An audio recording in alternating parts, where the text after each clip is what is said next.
नमस्कार। 25 नवंबर की तारीख नजदीक आ रही है और मुख्य विपक्षी दल बीजेपी का कुनबा लगातार बढ़ता जा रहा है। रात की बैठकों से सुबह होने तक नए नए खेल सामने आ रहे हैं। एक दूसरे के मोहरों को काटने का सिलसिला चल उठा है। बीते दिनों गहलोत साहब सूर्यकांत व्यास जी से मिलने उनके घर पर ही पहुंच गए थे, तो अब बीजेपी ने लगता है उसके जवाब में कई कांग्रेसियों को अपने घर ही बुला लिया है। जी हां, शनिवार को जयपुर स्थित प्रदेश बीजेपी मुख्यालय में कई वरिष्ठ कांग्रेस नेताओं और पूर्व विधायकों तक ने भाजपा ज्वाइन कर ली है। नामों की सूची बहुत लंबी है और कुछ बड़े नाम भी उसमें शामिल हैं। आगे आपको बताएंगे उन तमाम नामों के बारे में, लेकिन इस दल बदल ने प्रदेश कांग्रेस कमेटी में सबको चौंका दिया है। अब इस बड़े सियासी डेवलपमेंट से कांग्रेस पार्टी कैसे पार पाएगी? बीजेपी के लिए इन नेताओं का आना कितना फायदेमंद साबित होगा? इन नेताओं का कांग्रेस छोड़कर भाजपा में आना किस ओर इशारा कर रहा है? ये सब समझेंगे, जानने का प्रयास करेंगे आज चुनावी चर्चा में। हमारे साथ कुछ मेहमान भी जुड़ेंगे। चर्चा की शुरुआत करें उससे पहले आपको दिखाते हैं हमारी ये खास रिपोर्ट।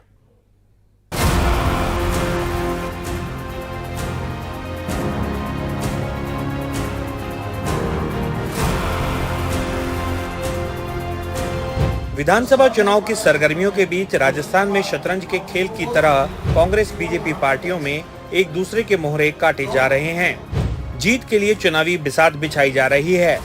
तारों की छाव में राजनीति चल रही है। रात की बैठकें सुबह नए नए खेल सामने ला रही है।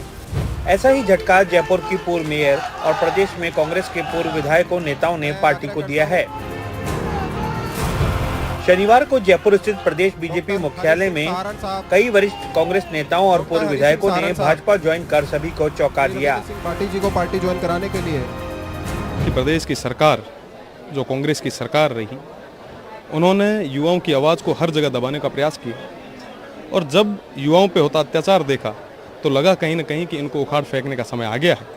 माननीय मोदी जी के नेतृत्व में, केंद्रीय नेतृत्व और प्रदेश के नेतृत्व में हम सब मिलकर इस अहंकारी सरकार को उखाड़ फेंकेंगे, युवाओं की आवाज़ को बुलंद करेंगे। चंद्रशेखर बैद पूर्व विधायक हैं।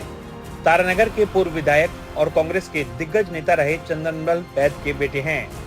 नंदलाल पूनिया राजगढ़ से पूर्व विधायक हैं।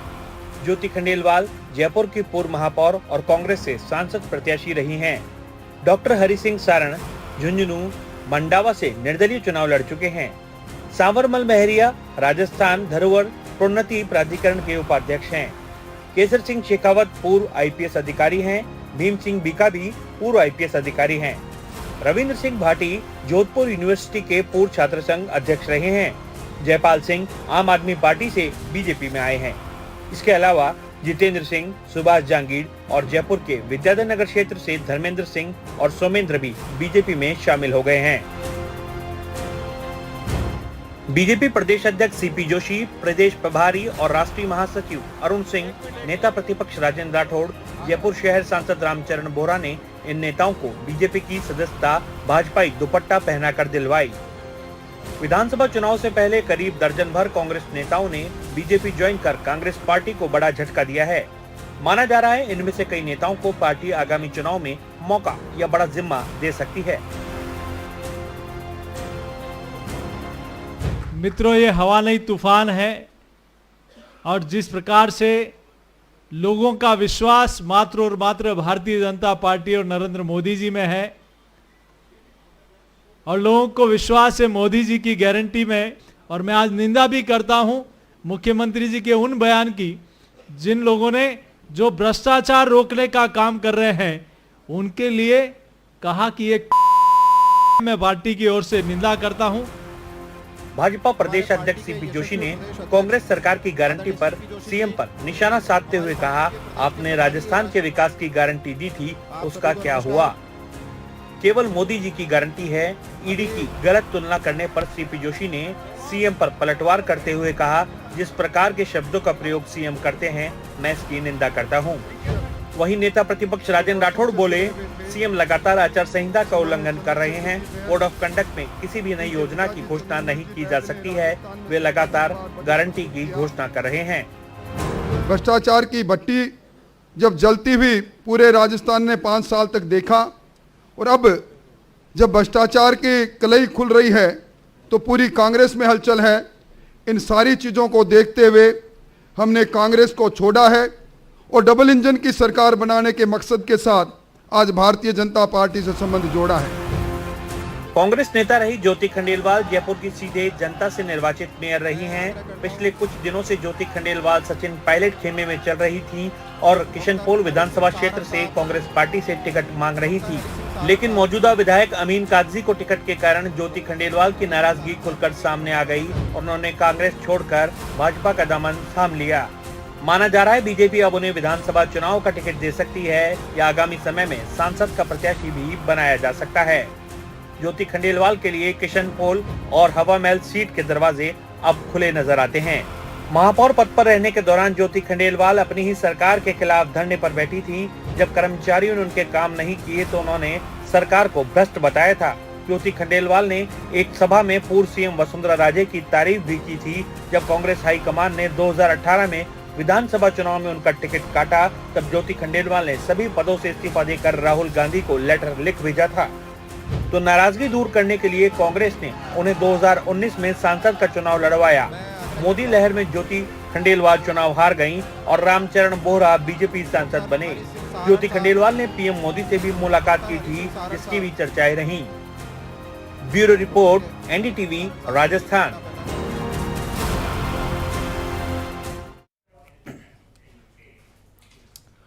तो इस रिपोर्ट के जरिए आपने देखा सुना तमाम नाम कांग्रेस पार्टी से जुड़े हुए जो भारतीय जनता पार्टी में शामिल हुए हैं। निश्चित रूप से बड़ा झटका कांग्रेस के लिए और चुनावी चर्चा में आज समझने का प्रयास करेंगे कि इस झटके का असर कांग्रेस पर कितना पड़ेगा, बीजेपी कितना लाभ चुनावी परिणामों में इसका उठा पाएगी। हमारे साथ राजीव जैन हैं, राजनीतिक विश्लेषक हैं, हमारे साथ जुड़े हुए हैं।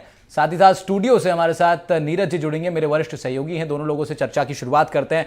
राजीव जैन, बहुत स्वागत है आपका एनडीटीवी राजस्थान पर। सबसे पहले आपके पास आ रहा हूं सर, तमाम बार आपने इस तरह के चुनाव देखे हैं और आप खुद पोल एक्सपर्ट के नाते से तमाम जगहों पर बैठते हैं। मौजूदा सिचुएशन यह है कि 25 नवंबर को चुनाव है, महीने से भी कम समय बचा है और कांग्रेस पार्टी से दर्जन भर से भी ज्यादा नाम अब भाजपाई बन चुके हैं। क्या प्रतिक्रिया है आपकी, क्या विश्लेषण है आपका इस तरह के दल बदल पर? देखिए राहुल जी, ये निश्चित रूप से कांग्रेस के लिए बहुत बड़े झटके के रूप में है आज जो लोग बीजेपी में शामिल हुए। इसमें मुख्य तौर पर तो जो जयपुर की पूर्व मेयर हैं ज्योति खंडेलवाल वो और जो शेखावाटी इलाके के तारानगर के पूर्व विधायक चंद्रशेखर बैद और एक राजगढ़ के पूर्व विधायक नंदलाल पूनिया।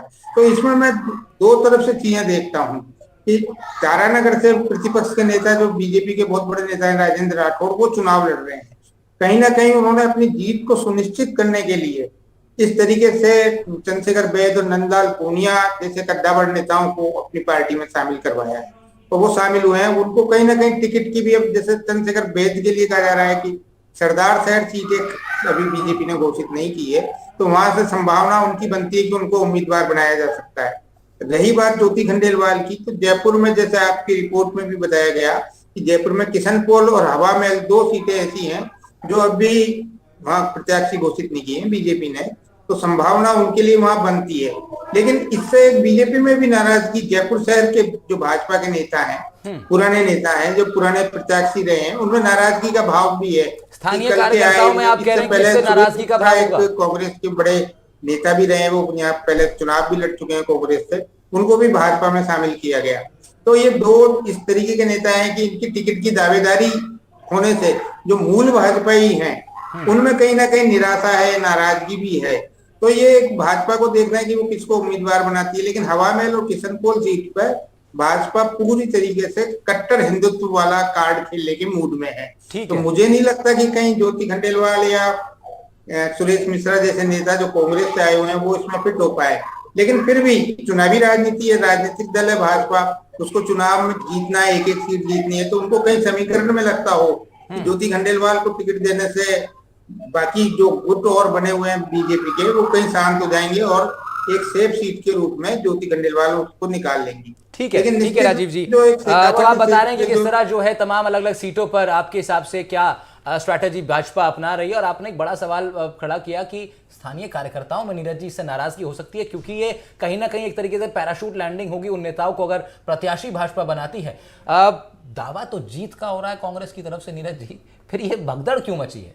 देखिए, ये ऐसे नेता हैं जिनको कांग्रेस से कहीं ना कहीं ठुकरा दिया गया या उनकी पार्टियों से ठुकरा दिया गया, और टिकट की आस या उम्मीद लगाए हुए बैठे थे ये नेता, लेकिन उन्हें टिकट नहीं मिला या ऐसी संभावनाएं नजर नहीं आई, तो फट से बीजेपी का दामन थाम लिया और ये उम्मीद जता ली कि बीजेपी इनको टिकट दे देगी। तो इसी प्रकार से ये सारा सियासी समीकरण देखना चाहिए। ज्योति खंडेलवाल पूर्व महापौर रही हैं जयपुर की, और पहली निर्वाचित महापौर रही हैं डायरेक्ट जनता से, यानी सीधे जनता ने चुन करके भेजा था। बाद में ये वापस ये प्रणाली बना दी गई कि जो पार्षद चुन करके आते हैं वो महापौर का जो चुनने की व्यवस्था है उसके अंदर भूमिका निभाते हैं। लेकिन ज्योति खंडेलवाल को जिस रूप में कांग्रेस में आगे बढ़ना चाहिए था वो बढ़ नहीं पाई। पिछली बार भी उन्होंने यही किया था कि जब अधिकारियों से उनकी लय नहीं बैठी तो उन्होंने अपनी सरकार के खिलाफ मोर्चा खोल दिया था और सीधे तौर पर उन्होंने आरोप लगा दिए थे। बाद में डैमेज कंट्रोल पार्टी की ओर से किया गया। हालांकि 2018 में उनको टिकट नहीं मिला था, 2019 में उनको लोकसभा का चुनाव लड़ाया गया जिसमें वो रामचरण बोरा से चुनाव हार गई थी।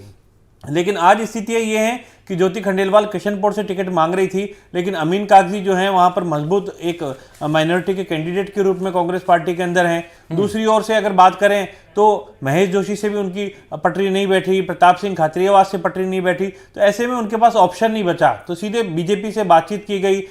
वैश्य समाज से ज्योति खंडेलवाल आती हैं और वैश्य संगठनों से भी जुड़ी हुई हैं और क्षेत्र में धर्म कर्म काफ़ी करती रहती हैं। मंदिर है वहाँ पर, हर साल इनके बहुत बड़ा प्रसादी का बड़ा कार्यक्रम होता है। तो क्षेत्र के जो लोग हैं उनको इन्होंने साध करके रख रखा है, खासतौर पर जो इनका निवास है और आसपास का जो पूरा क्षेत्र है और जयपुर शहर के अंदर काफ़ी अच्छी इनकी पैठ है। तो बीजेपी का जो विचारधारा है, बीजेपी के जो वोट है, वैश्य समुदाय को खासतौर पर माना जाता है कि बीजेपी को बड़ी संख्या में वोट यहाँ से जाता है। तो ये विचारधारा वाली जो बात थी वो यहाँ जयपुर शहर के अंदर जुड़ती हुई नजर आ रही है। अब ज्योति खंडेलवाल के लिए किशनपोल या फिर हवा महल से टिकट की तैयारी जो है ये की जा रही है। ऐसी चर्चाएं जो है वो शुरू हो गई हैं और आगे अगले साल लोकसभा का चुनाव भी आ रहा है। तो पार्टी ने किस रूप में इनको लिया है, क्योंकि पहले भी प्रधानमंत्री नरेंद्र मोदी से डायरेक्ट मुलाकात करके चौंका चुकी है ज्योति खंडेलवाल सभी को। इसी तरीके से जो अन्य नेता हैं, पूर्व मंत्री रहे थे, 8 बार के विधायक थे चंदनमल बैद, उनके बेटे जो हैं चंद्रशेखर बैद, उनको भाजपा में आना एक बड़ा झटका कांग्रेस के लिए माना जा रहा है। हालांकि अन्य जो नेता हैं, नंदलाल जो पूनिया हैं वो भी शामिल हुए हैं, वो भी पूर्व विधायक रहे हैं। तो बड़े चेहरे आए हैं। रविंद्र सिंह भाटी जोधपुर क्षेत्र के अंदर, आपको बता दें, पूर्व वहाँ के यूनिवर्सिटी के छात्र संघ के अध्यक्ष रहे और उनका सीधे सीधे बीजेपी के अंदर आना एक यूथ के लिहाज से बीजेपी के अंदर एक बड़ा बेनिफिट पहुंचा सकता है। बड़े बड़े आंदोलन उन्होंने किए हैं। एक स्ट्रॉन्ग पॉइंट रहेगा युवा चेहरे का भी यहाँ पर आना कि तमाम तजुर्बेकार नेता भी आ रहे हैं। पूर्व सांसद का पूर्व में चुनाव जो लड़ चुके हैं वो चेहरे भी हैं, पूर्व विधायक रह चुके हैं वो चेहरे भी हैं और उनके साथ साथ वो चेहरे भी हैं जो निर्दलीय छात्र संघ का चुनाव जीते हैं और उनकी जनता में पकड़ है। तो ये अपने आप में बीजेपी के लिए एक बेनिफिशियल पॉइंट रहेगा, लेकिन कितना, ये एक सवाल है। और हमारे साथ राजेश चौधरी भी जुड़ गए भारतीय जनता पार्टी का पक्ष रखने के लिए। राजेश जी, बहुत स्वागत है आपका एनडीटीवी राजस्थान पर। मैं पूछूंगा आपसे सवाल कि भाई क्या आश्वासन आपने कांग्रेस के इन तमाम नेताओं को दिया है, क्योंकि चुनाव बहुत नजदीक है, ऐसे में ये दल बदल, क्या ऑपरेशन लोटस, सीधे तौर पर मैं कहूं ऑपरेशन लोटस शुरू हो गया है बीजेपी का? राजेश चौधरी। राहुल जी, हाँ राहुल जी, आज जैसा आपने देखा कांग्रेस के बहुत सारे वरिष्ठ नेता, जिसमें पूर्व मेयर, पूर्व मंत्री पुत्र, पूर्व विधायक, सभी भारतीय जनता पार्टी में शामिल हुए।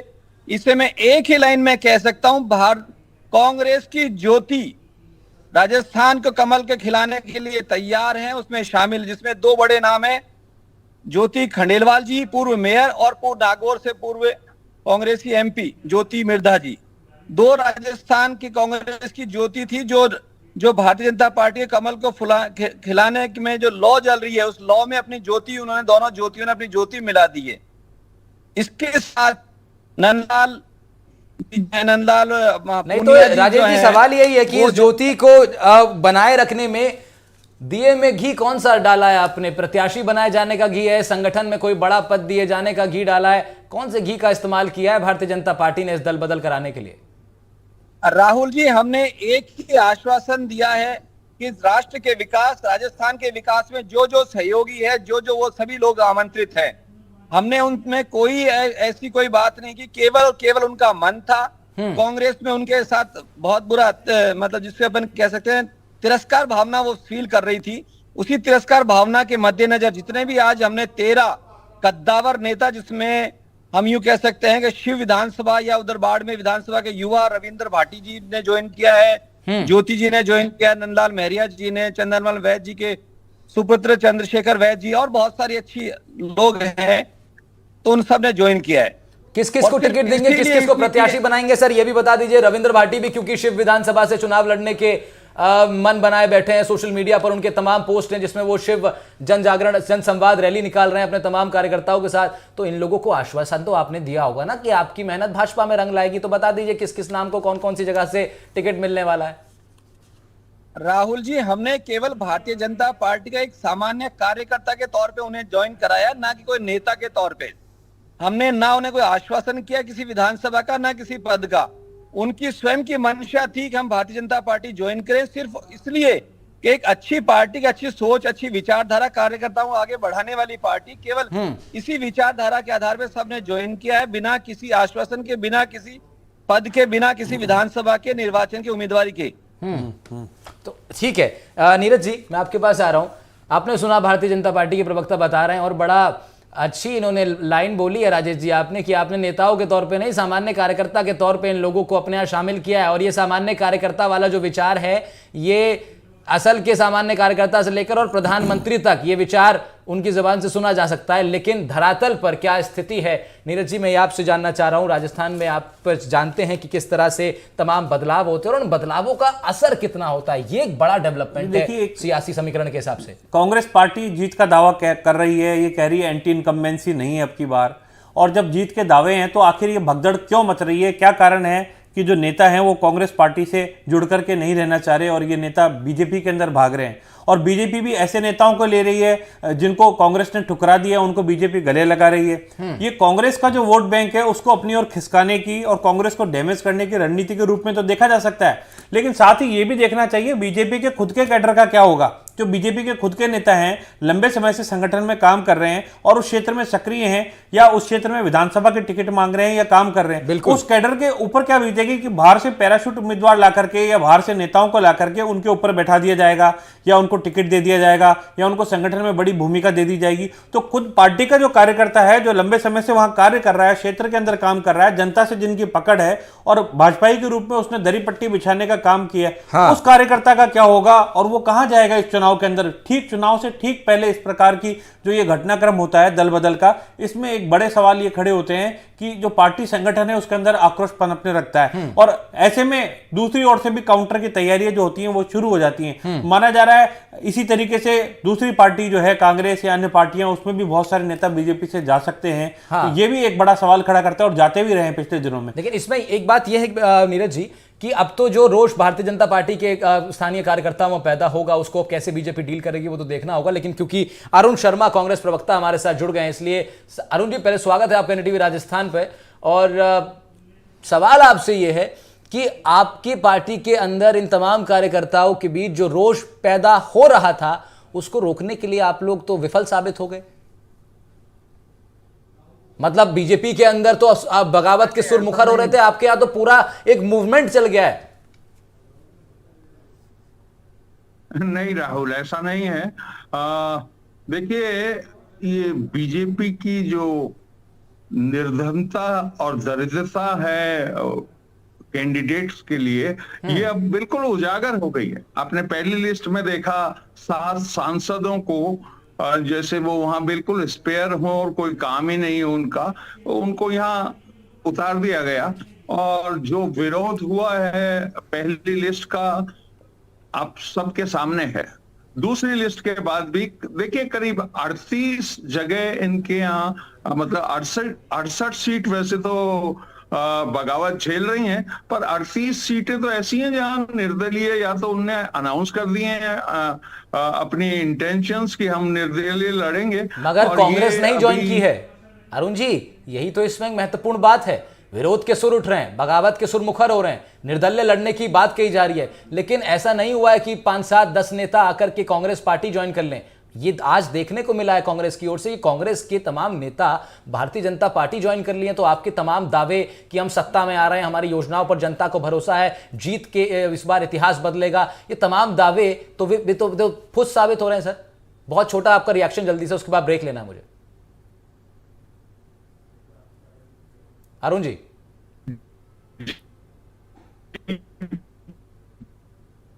अरुण जी सुन पा रहे हैं आप?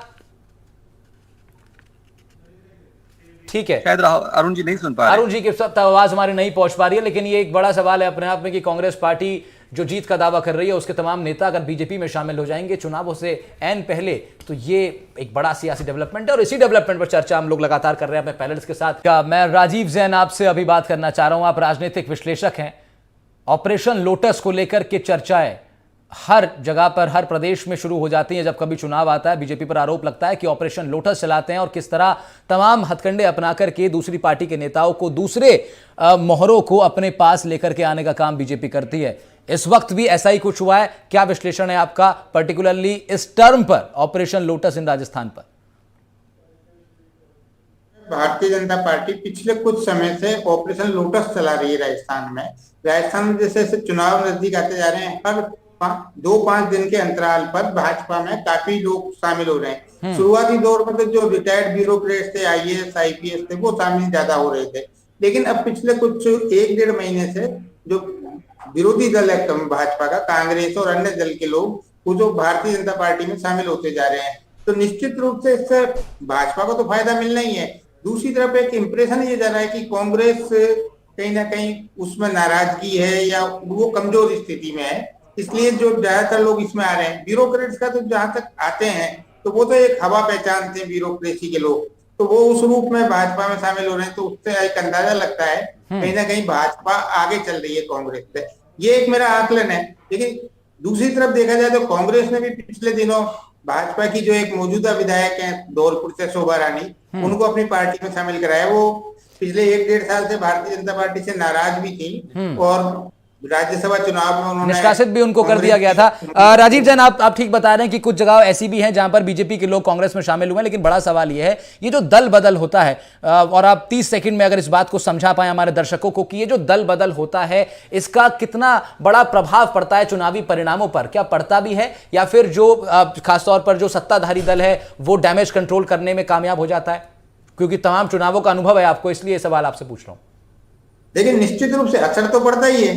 दूसरी पार्टी के बड़े कद्दावर नेता जो स्थानीय स्तर पर दिग्गज के रूप में जाने जाते हैं एक विधानसभा क्षेत्र में, वो दूसरी पार्टी को ज्वाइन करते हैं, तो निश्चित रूप से उस इलाके में जिस पार्टी को वो छोड़कर आ रहे हैं उस पार्टी पे तो असर पड़ता ही है। लेकिन अगर वो इतने ही दिग्गज हैं नीरज जी, अगर वो इतने ही दिग्गज हैं तो फिर क्यों नहीं जो है वो उसी पार्टी ने उनको रोकने का प्रयास किया? क्यों नहीं उनको सस्टेन करने की कोशिश करी उतनी ही पार्टी में? क्या उनकी जड़ें खत्म हो जाती हैं?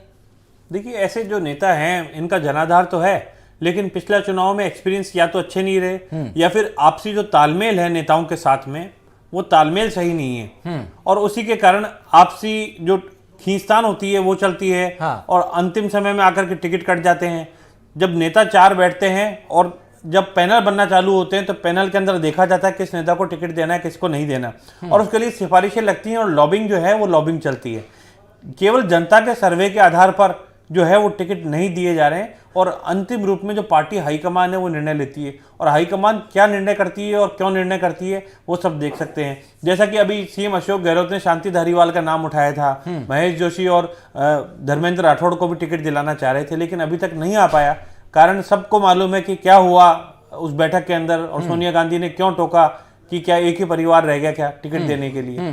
तो ये जो सवाल है, अंत में जाकर के नाम वहां जाकर के अटक जाते हैं और वहीं से तय होते हैं। हो सकता है अंतिम क्षण में टिकट दे भी दिया जाए, लेकिन ये पूरी जो खींचतान है ये उन नेताओं के और कार्यकर्ताओं के मनोबल को तोड़ती है जो लगातार 5 साल से 10 साल से संघर्ष कर रहे थे और उम्मीद लगाए बैठे थे कि हम जनसेवा में जुड़ेंगे और यहाँ से टिकट जो है उसकी उम्मीद, पार्टी से कुछ फलस्वरूप भी कुछ मिलेगा। उनके कार्यकर्ताओं में बड़ी निराशा होती है। सबसे बड़ी बात ये जो उम्मीद अपने नेताओं के प्रति लगा के बैठते हैं उनमें, तो ऐसी स्थिति के अंदर फिर वो रास्ता देखते हैं कि दूसरा क्या ऑप्शन हो सकता है और उस ऑप्शन की तरफ चले जाते हैं। ठीक है, मैं क्योंकि समय हमारे पास कम है और अरुण जी हमारे साथ देर में जुड़े थे। अरुण जी, बहुत जल्दी मैं आपका कमेंट चाहूंगा। सवाल आपसे यह है कि आपकी पार्टी ने मध्य प्रदेश में जो कुछ हुआ उससे सबक नहीं लिया क्या? मध्य प्रदेश में जिस तरह से तमाम लोग उठ करके भाजपा में आ गए, आपकी बनी बनाई सरकार गिर गई, तो क्या ये इस बात का इशारा नहीं था कि आने वाले समय में अपने तमाम नेताओं को जरा जोड़ के रखना है, कड़ियों को टूटने नहीं देना है? और यहां तो ये देखने को आ रहा है, तमाम तस्वीरें हम दिखा रहे हैं किस तरह बड़ी संख्या में कांग्रेस पार्टी के कार्यकर्ता बीजेपी में शामिल हुए हैं, तो क्या सबक नहीं लिया आप लोगों ने पुराने इतिहास से अपने? देखिए राहुल, जैसा अभी हम देख रहे हैं, ये आज कुछ लोगों ने ज्वाइन किया है, ये इसको ऑपरेशन लोटस कहना भी ठीक नहीं है। इतना बड़ा भारी कोई ऑपरेशन नहीं है ये। अभी मेरे बीजेपी के दोस्त कह रहे थे कि हमने दो ज्योति ले ली हैं, एक ज्योति खंडेलवाल हैं, एक ज्योति मिर्धा हैं। दोनों ज्योतियों को जनता को जवाब देना पड़ेगा अगर ये जनता के सामने आते हैं तो।